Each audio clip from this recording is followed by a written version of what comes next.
it's our next episode of Mind Expansion. And today our guest is Anna Marie, and we will be talking about the power of taking conversations outdoors and co-creating with nature. Thank you so much for being our guest today. Thank you so much for having me. It's an absolute pleasure. We're very excited to dive in this topic, but I want to open our conversation by asking you, what was the reasoning behind you picking this topic, and what is it that you're going to be sharing with us tonight?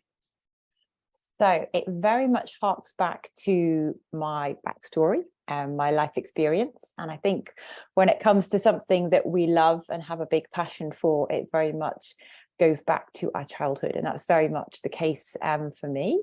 So it has very much influenced my entire life. When I look back, my career choices, my love of travel, my love of being outdoors, and I just find nature such a powerful place. And ultimately, we are nature at the heart of it. And it's just something that I think we've kind of forgotten within our lifestyles. We've become quite disconnected and disassociated as we live within the confines of four walls. And I think it's that separation that has actually caused a lot of challenges that we're facing now. So actually that ability to reconnect, to get outside, whether it's, taking your shoes off and being barefoot on the grass and just really having that grounded connectivity can just unleash so much from a mental perspective, but also from an emotional perspective. And for some, a real deeper spiritual connection as well. Amazing. Thank you so much for sharing. You have the full floor. You can start diving deeper in the topic. You could also share some slides with us if you have any prepared, and we can continue from there.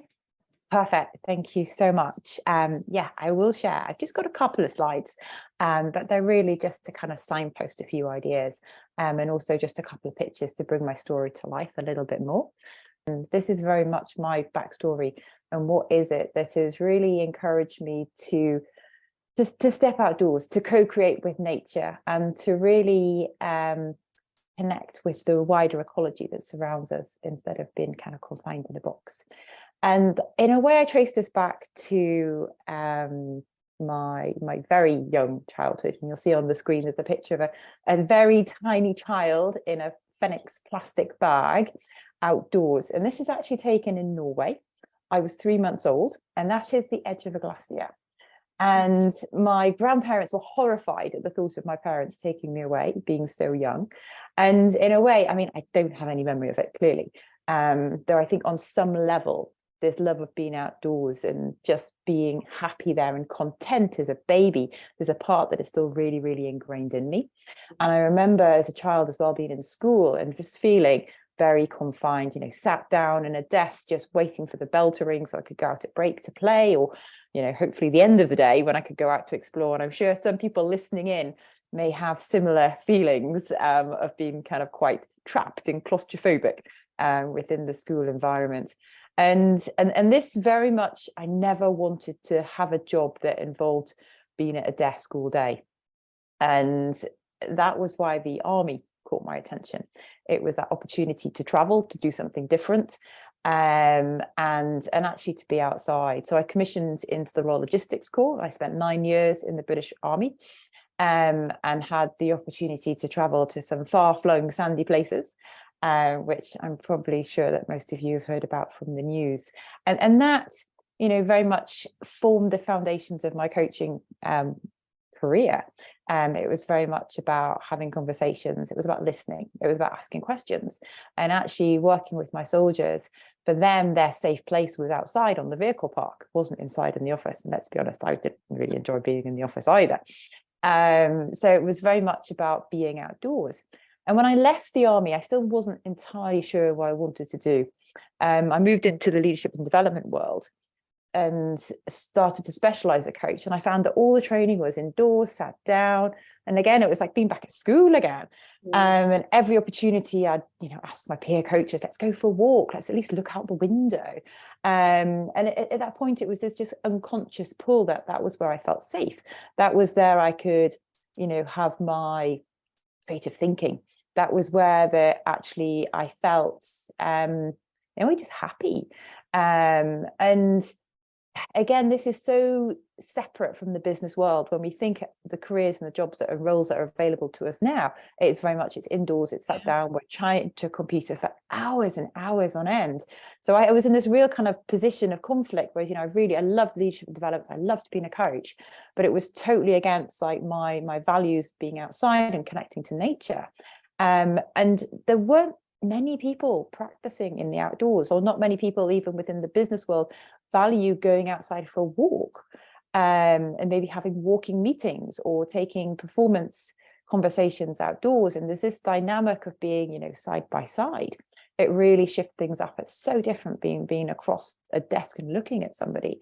And actually, there's so much research, which I'm going to share some of later, the benefits of being outdoors, not just physically in the whole movement side of things, which I think we're very well versed about, but actually from a cognitive perspective, like how can we improve our thinking, and actually how can we restore and relax and refresh ourselves coming back to it. So this is the trajectory that I've been on. I'm now on a mission to just share the benefits of taking conversations outdoors, whether they're coaching conversations, whether they're more conversations just with yourself, for example, take yourself for a walk, or whether it's with your family or friends, or with your colleagues or work colleagues. So yeah, I've had the opportunity to speak at a number of different events. That's why I'm so grateful to be here today. I'm on this mission. Amazing share. I think it's really important. Yeah, amazing share for real. Yeah. And the final one is for me, I love running. It's this movement, it's this freedom, it's this dynamic of being outside as opposed to kind of inside. So it was very embodied. So that's just a little kind of insight into me.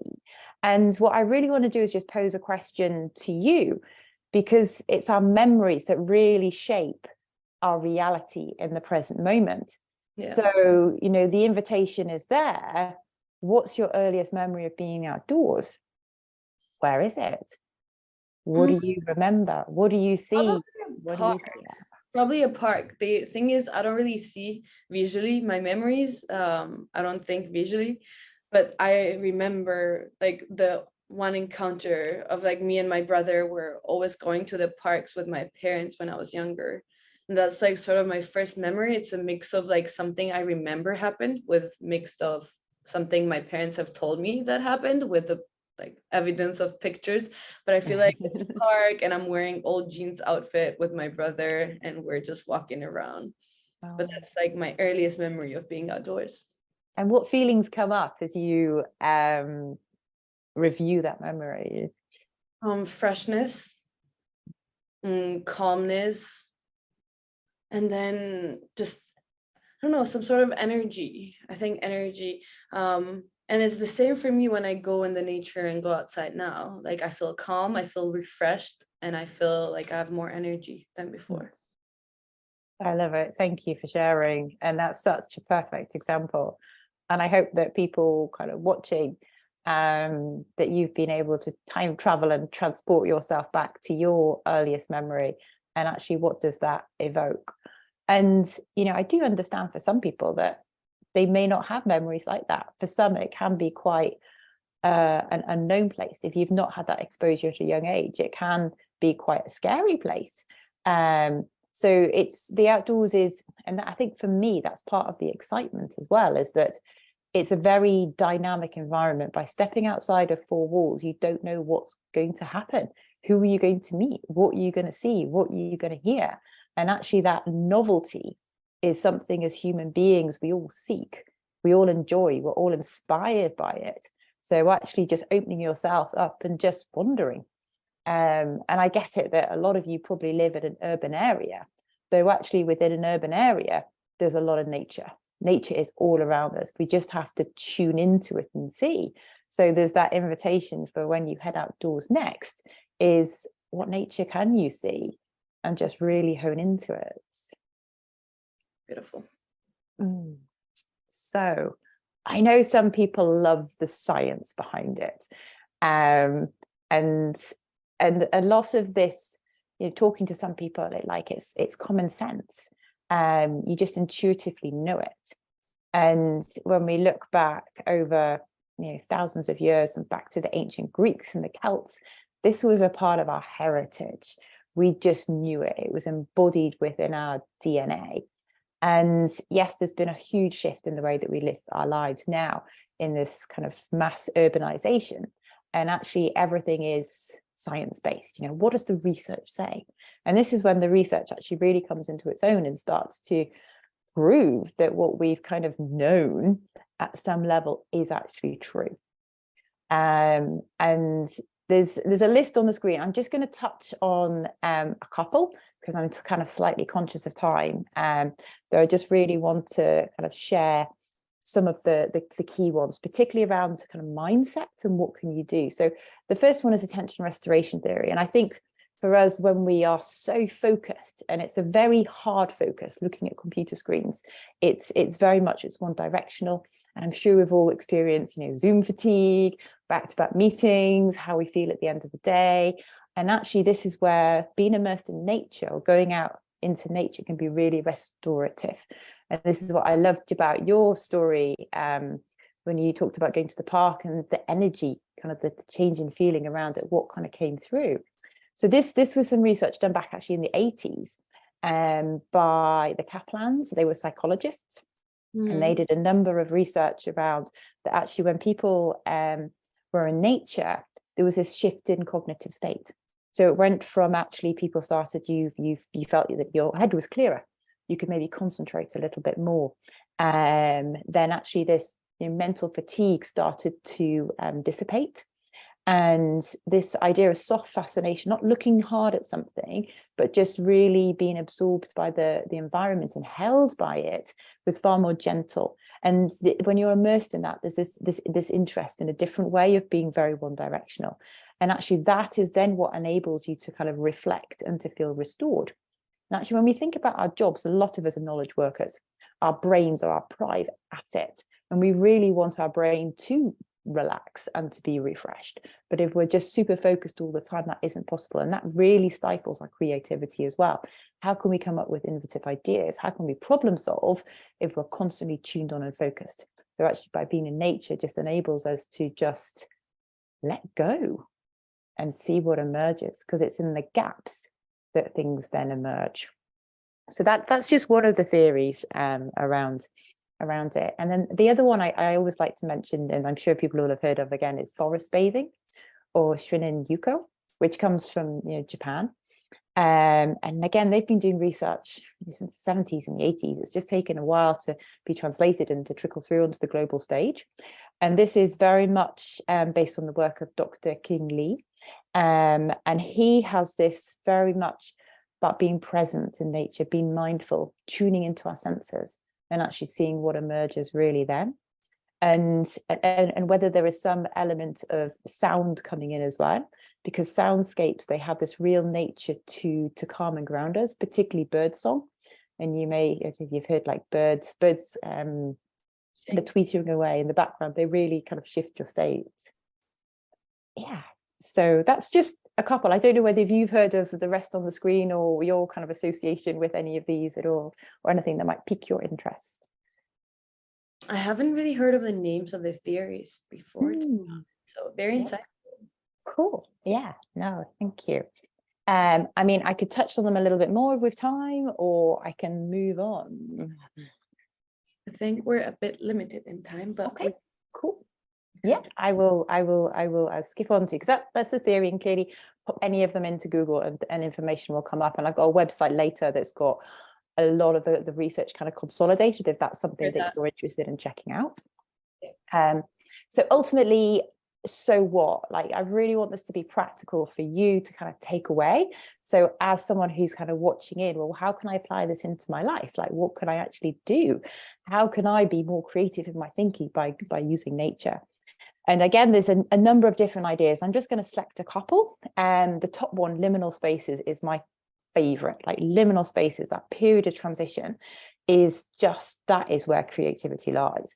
And ultimately, as a coach, that is where I dance with my clients. It's all about change. How can we switch things up? How can we design a new future? And actually, what do we want to let go of in the past?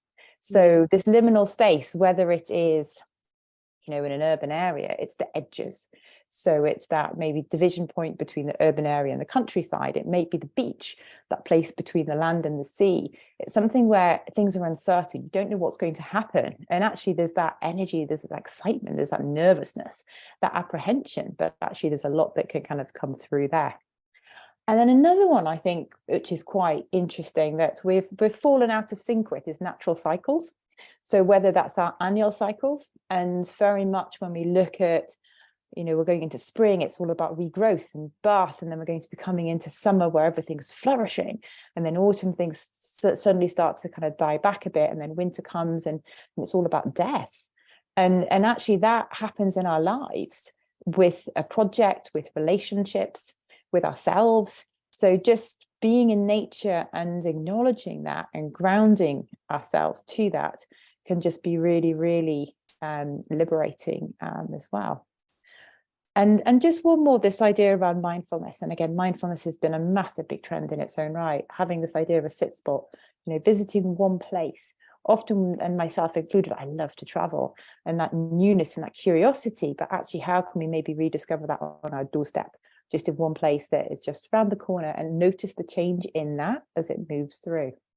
So that's just a couple of examples of how you could. And very much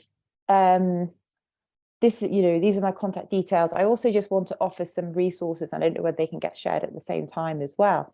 There's an amazing book called The Nature Fix: Why Nature Makes Us Happier, Healthier, and More Creative by Florence Williams. So that's definitely one to kind of worth checking out. And then there's another book called The Creativity Factor: Using the Power of the Outdoors to Spark Successful Innovation by Gary Pratt. So those are two that, if this is something that you're keen to definitely dip into. And then there's a website, it's a charity website called The Dose of Nature. And it's got some real condensed summaries of actually the benefits of nature, and links particularly to mental health, which is such a huge topic at the moment, that we all need to take care of our own mental health ultimately. Amazing. Thank you so much, Anna Maria. I was actually going to ask you for some resources, but thank you for giving it to me and to our audience right away. I think it was a very thoughtful and very rewarding talk. And definitely, I feel like every time I feel like I'm stuck or have this creative block in my work or personal life, getting out in the nature always helps. And it's something that I do without thinking or realizing. And now that you've put it forward in terms of how big of the impact actually is and how much research there is to back up, and how different sorts of nature can help us ideate and feel more freedom in our thoughts and be more mindful, really helped. So great talk. Thank you so much. And yeah, we will be sharing all of the resources and everything with the audience, and this will be on the Sense Network. Perfect. Thank you so much. And yeah, if any sensors out there would love to share maybe their experiences of being outdoors and how they find it, or any particular interests, I'm always love to hear from people.